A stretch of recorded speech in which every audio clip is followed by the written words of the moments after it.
One Alahaya channel. Subscribe my channel. ng karunungan. Meron palang mga taong ayaw tumanggap ng karunungan, mga kapatid. Kadalasan kasi naghahanap ng karunungan.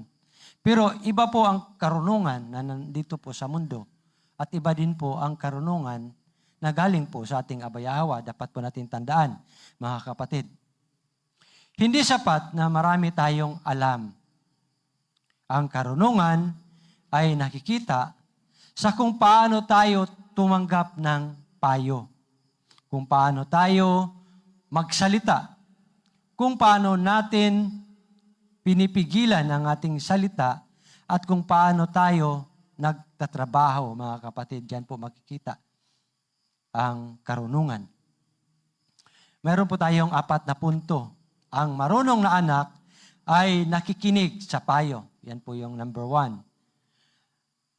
Ang marunong na anak, sabi po sa Proverbs kanina, ay nakikinig sa payo ng kanyang ama. Ngunit ang mapagmataas na anak ay ayaw tumanggap ng pagsaway. Napakahalaga po, mga kapatid, ng salitang nakikinig. Ito pong nakikinig.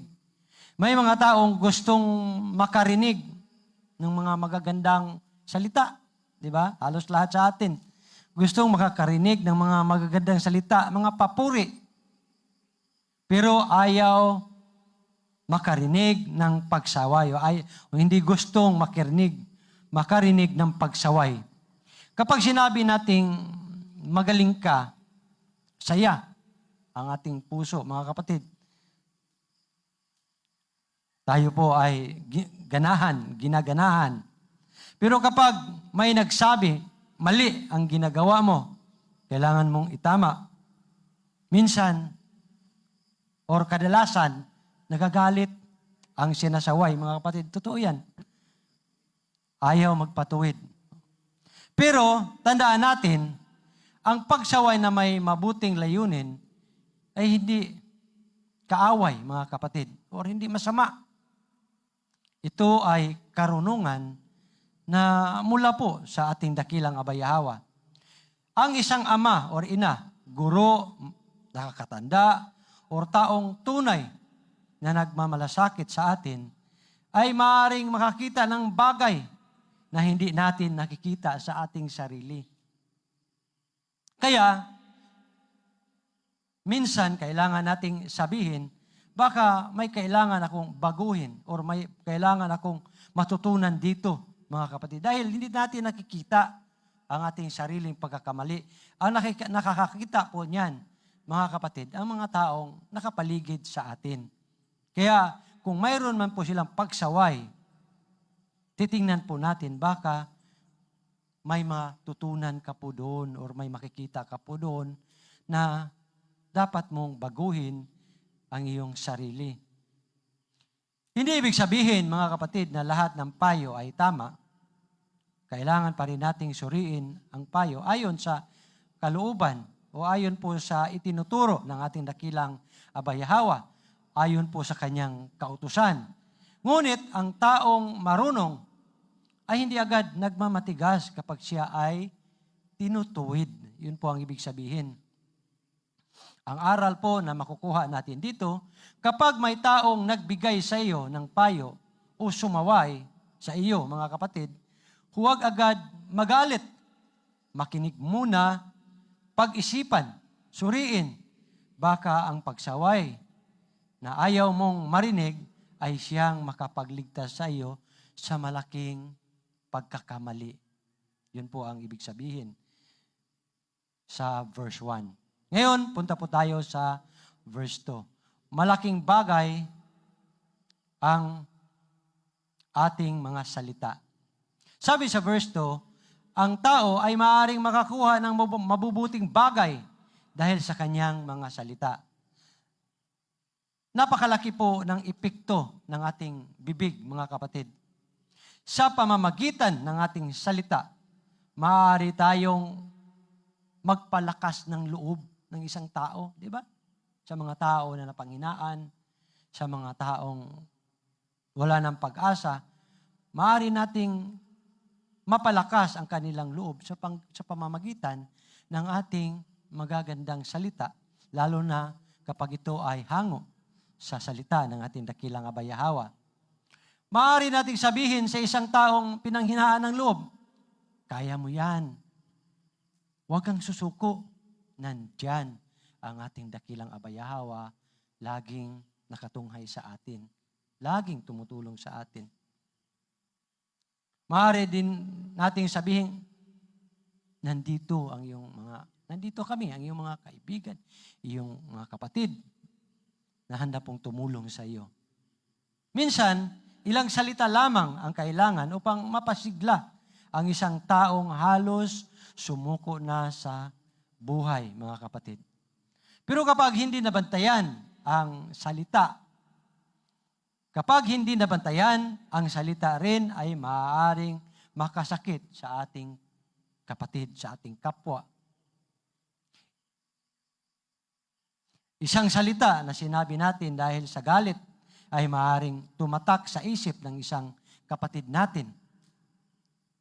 At itong salitang ito na masakit ay matanggal sa diwa, mga kapatid. Kaya bago magsalita, magandang pag-isipang mabuti. Sabi sino ba yung nakausap kong matanda na? Isipin daw in a million times bago mo pakawalan ang iyong salita. Kung ito po ba ay tama, kung ito po ba ay hindi nakakasakit, mga kapatid. Bago magsalita, magandang pag-isipang mabuti. Ang sasabihin ko ba ay makakatulong or nakakasakit? Ito ba ay kailangan ba talaga itong sabihin? Kumbaga, napakagandang patunayan, mga kapatid. Napakagandang panuntunan kung yan po ang ating iisipin lagi na bago mo bitiwan ang iyong salita, isipin mo kung ito po ba ay nakakatulong o ito po ba ay nakakasakit. Verse 3. Number 3 na po tayo, mga kapatid. Ang nag-iingat sa salita ay nag-iingat sa sarili. Yun po ang nasulat sa verse 3. Ang taong nag-iingat sa kanyang sinasabi ay nag-iingat sa kanyang sariling buhay. Totoo po yan, mga kapatid. Dami kayang sinaksak sa probinsya. Nag-inuman, silang dalawa. Mayroon akong na-witness talaga, mga kapatid. Silang dalawa, magkaibigan, nag-inuman. Silang dalawa nag-inuman. Sa Mandawi, sa public market. Pagkatapos nilang nag-inuman, silang dalawa. Mga butcher. Yung sa palengke kasi yan nangyari. Oo, mga kumakatay. Pagkatapos nilang hindi natapos ang kailang inuman kasi daw yun, kumbaga nag-joke-joke ba. Yung joke-joke na napunta sa mga masasakit na yung puro mga personal na joke ba na kinaya, mga kapatid, doon sa kanya pong kausap. Pagkatapos, sinaksak. Ay, nagpatayan talaga yung dalawa. Puro sila may mga kutsilyo.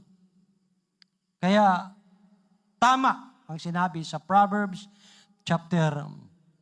anong chapter to? Chapter 13, verse 3, mga kapatid.